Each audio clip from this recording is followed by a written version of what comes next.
Нәтижесінде осындай керемет, өте жұмсақ, нарықта 30 мың теңгеге бағаланатын жейделер дүниеге келеді. Менің жанымда дәл қазір Жібек матамен жұмыс істеуде 10 жылдық тәжірибесі бар Айнұр Есетқызы тұр. Бізге Париждегі қарлығаш образын таныстыратын болады.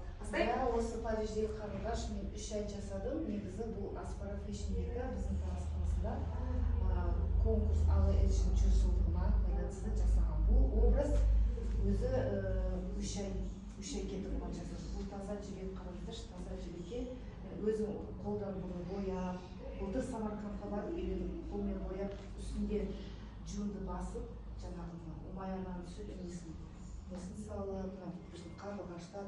Неге Париждегі қарлығаш десеңіз, өйткені бұл біздің Ала Эльшиніміз бірінші қазақ қызы Францияда музасы болған кезінде. Сол 100 жыл өтті, соған арнап осындай керемет мен тұғын образым келді. Осылай қазақ, именно қазақ стилінде көрсеткім келді. Бұл образ нақты 100% жібектен жасалған, тігілген? 100% жібектен, ешқандай тігісі жоқ, қараңыздаршы, ешқандай тігісі жоқ бұл жерде. Мынау техниканы сол Диордың Юнона несін қолдандық, бірақ ары қарай уже қазақи нелерді қосып уже жасадық. Таза жібек жүннен 100%. Жібек матамен жұмыс істеуде қандай қиындықтар болады? Өйткені ол өте нәзік. Өйткені ол өте нәзік мата жіп деп айтасыз ғой? Өйткені өте таза нәзік зат мата, сол үшін оны ақырындап жасап өткені ол өте жыртылып қалады, ол созылып кетеді. Сол үшін бережно отношение болу керек. Қатты етпеу керек. Бұл образдың бағасы неше? Бұл образдың бағасы негізі мен әлемге шығар үшін жасаған. Мен өзім ойлаймын,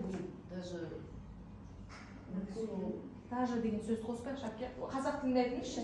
Бұл әлемдік сән жаңа несіне қосу үшін жасаған, арнайы түрде бағасы осынша мың деген сияқты айтыңызшы. 200-300 мыңға да кететін. Басын айтсаңызшы, бұны әлемдік деп. Бұл әлемдік сәнге арналған образ, өйткені мен ойлаймын, бұл дизайнерлік жұмыс, эксклюзив, ешқайда ондай жоқ. Өйткені бұл менің өзім көрдім, эскиздерім бар, өзім шығарған осының бәрін. Сол үшін ол образ даже деген сөз қоспаңызшы. Бұл образ 300 мыңға келеді деп ойлаймын. Өзім сөйтіп sayayım, мүмкін жоғарыда бағасы бар шығар. Бұл образдың қазіргі таңда нақты бағасы 300 мың теңге. Сөйтіп айтыңызшы, бұл образдың өзім жасаған, басын айтыңызшы, әлемдік сәнге арнап жасаған.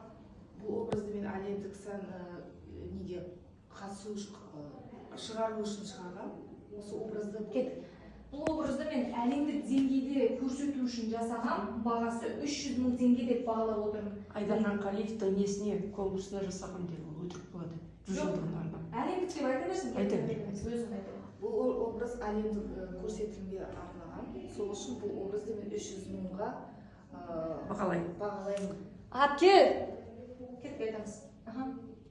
Бұл образ, бұл әлемдік аренаға шығару үшін мен жасадым. Бұл таза жібектен жүннен жасалған өнім, ешқайда ондай повтор жоқ. Сол үшін мен 300 мың және оған да жоғары бағаға мен өзім сондай болады деп ойлаймын. Бұған дейін басқа да бір көрсетілімдерге көрсетіп шыққансыз ба? Әрине, былтыр Кокан қаласына бардық, қолөнершілер фестиваліне. И осындай сәукелерімізді жаңағы қызғалдақ бірінші рет қызғалдақ. Тұрып айта беріңіз, айта беріңіз. Қызғалдақ топтамасын шығардым бірінші рет былтыр.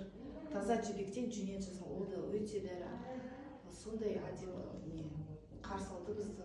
Өзбек халқымыз өте ұнады біздің жұмыстарымыз. Жақсы, алда жоспарыңыз мақсатыңыз қандай? Иншалла тағы да тоқтамаймыз, ары қарай шетелге шығып, өз еліміздің дәстүрімізді көрсетіп, қазақи біздің сәукелерімізді, біздің ата-бабадан қалған дәстүрімізді ары қарай дамытып жүреміз. Керемет, жақсы, рахмет, сәттілік.